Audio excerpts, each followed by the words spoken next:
Hey everyone, welcome back. Today we are again working on the Harley, and we're doing what is by far my least favorite part of any build, and that is wiring. As I mentioned in previous videos, we're doing the M-unit with a Revival Cycles wiring kit, which makes it a little bit easier, well, much easier actually. The only thing is you got to keep track of all your wiring diagrams. It becomes a little bit of a mess, but as long as you take your time, we'll get through it.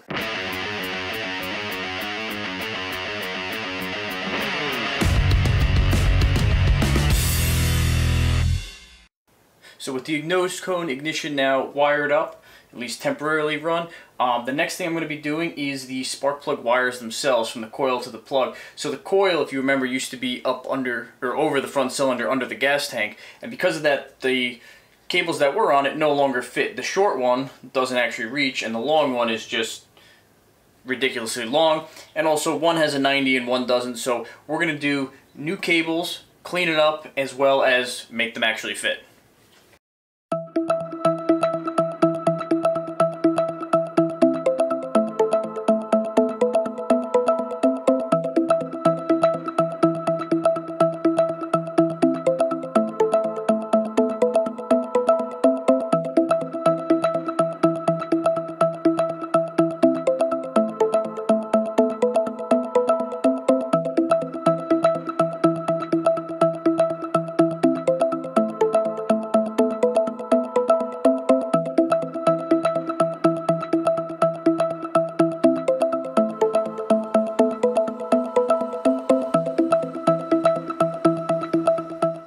Alright, so the M-unit is mounted and I started wiring it up.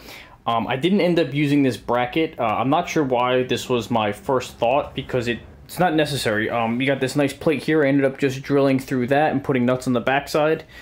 This just added too much thickness because you had the M-unit bolt and the nut and then the other one going through the frame, and ended up sticking too far out and the cover wouldn't fit with the wires. So this just makes more sense anyway. You got a direct connection now to ground through the frame instead of this bracket. I started wiring up the inputs, so those are all wired up. So all I basically have for inputs is the new ignition, and then I have all the stuff coming from the handlebar controls that you guys saw me put in. So I just ran them down the backbone. Something I like to do is I use these white or clear zip ties and just put them loose and run all the wires that way just to kind of guide them. And then when I'm done, I will cut all the white ones off and replace them with black ones. I like to do it that way so that I don't accidentally forget any. I mean, right now it's very obvious which ones are there and which ones need to be cut, but you know, down the road sometimes it's easy to forget, especially when you start getting excited towards the end of the builds. So the next thing I need to wire up are all of the outputs. So we have that's going to be the tail lights out to the starter, and it's going to be to the headlight and front turn signals. So having a manual like this is an absolute must, besides to figure out all the stock wiring, but even wiring up some of the new stuff. For example, the M-unit inputs work on breaking connection to ground, not running 12-volt circuits, which is a little different. So for a good example, here's the rear brake switch. I'm reusing the same rear brake switch, but the existing one is actually wired to the lights and has 12-volt power to it. So if I had left this all wired up, I would be running 12 volts to something that's trying to find a ground on the M-unit. So now I have both these wires disconnected, and I can ground one and then run the other one to the M-unit.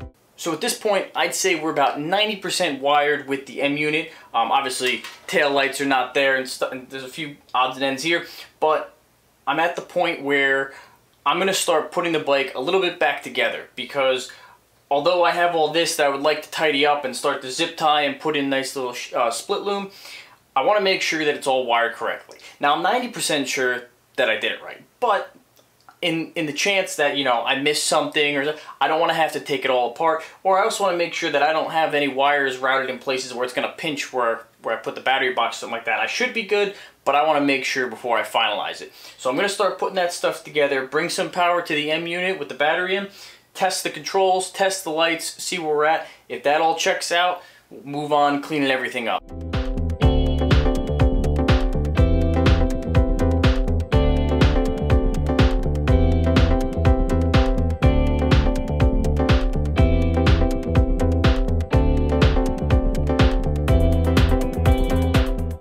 Okay, so we got the battery in, ignore the mess, and let's see if we can get this to work.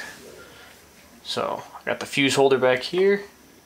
Oh, we got some lights. So now to go into the setup menu, I have to hold the horn button and turn the ignition on.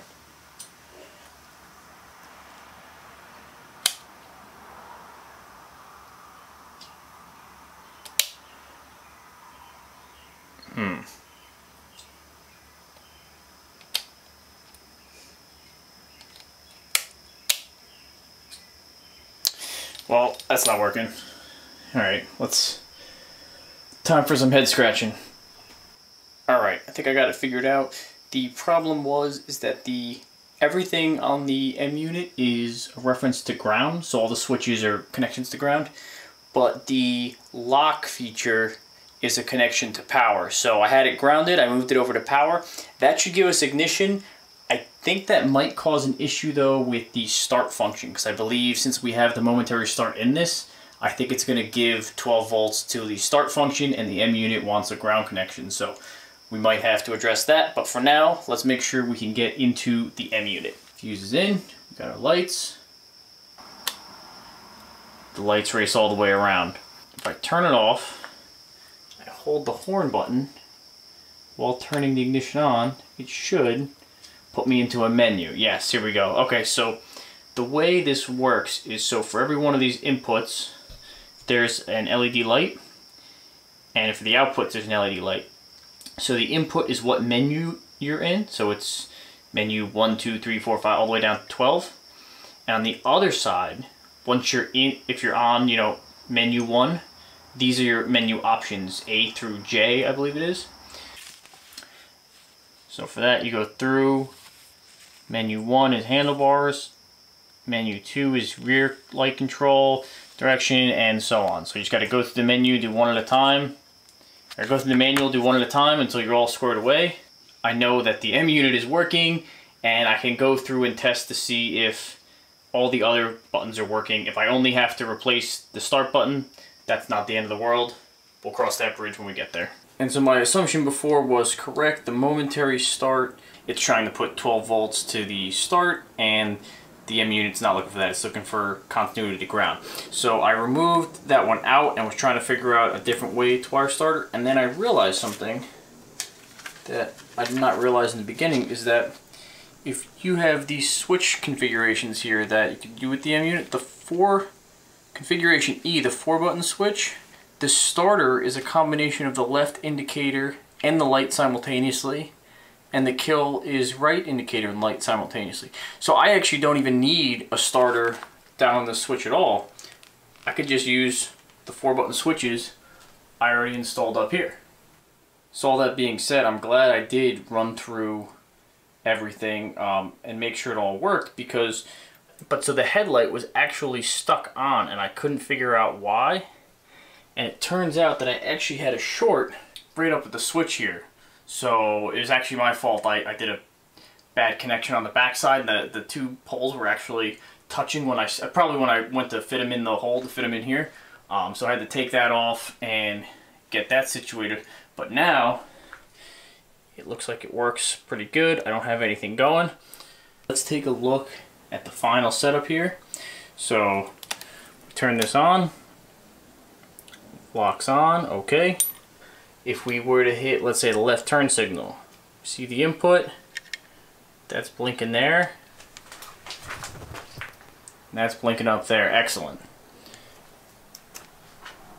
Let's try the right turn signal. Alright. And there we go, okay. Try the horn real quick. Yep, that definitely works. And let's try the headlight. One push for low beam, a long press for high beam, and hold it to turn it off. And then so now the start should be left. Now I have the spark plugs out, I'm in neutral, so this isn't going anywhere. But it should be these two together, so let's see.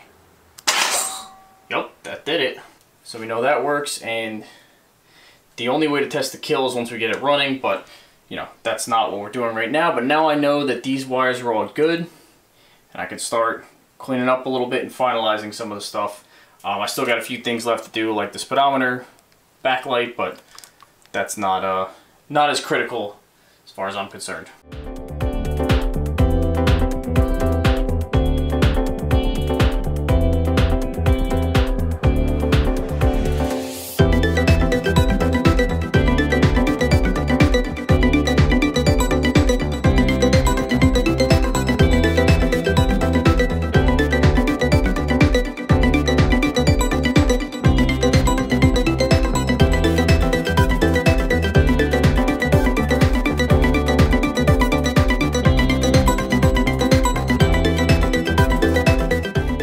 That is it. We are all wired up now. We have all these lights wired up. We have everything going to the M-unit. The only thing we don't have wired up right now is the tail lights, that's nice, simple. I just got to come to the physical lights. I might be doing some rear fender modification. That's why I haven't done those yet, but we'll cover that in another video. But everything else is wired. It is working, and it's all nicely covered in this split loom. I'm real happy with. A couple things that I've, in hindsight, now that I'm done, is I probably wouldn't have run this over top of the upper triple, probably would have run it underneath, would have cleaned this up a little. Once the tank's on with the tank lid, you probably won't see it, but you know, something's going to bother me. Also the grounds, I use the stock location on the upper triple, and it's just not very clean looking. The factory eyebrow, I used to cover it. Now that that's gone, I'm realizing I probably should have spliced them and run them back together in the split loom.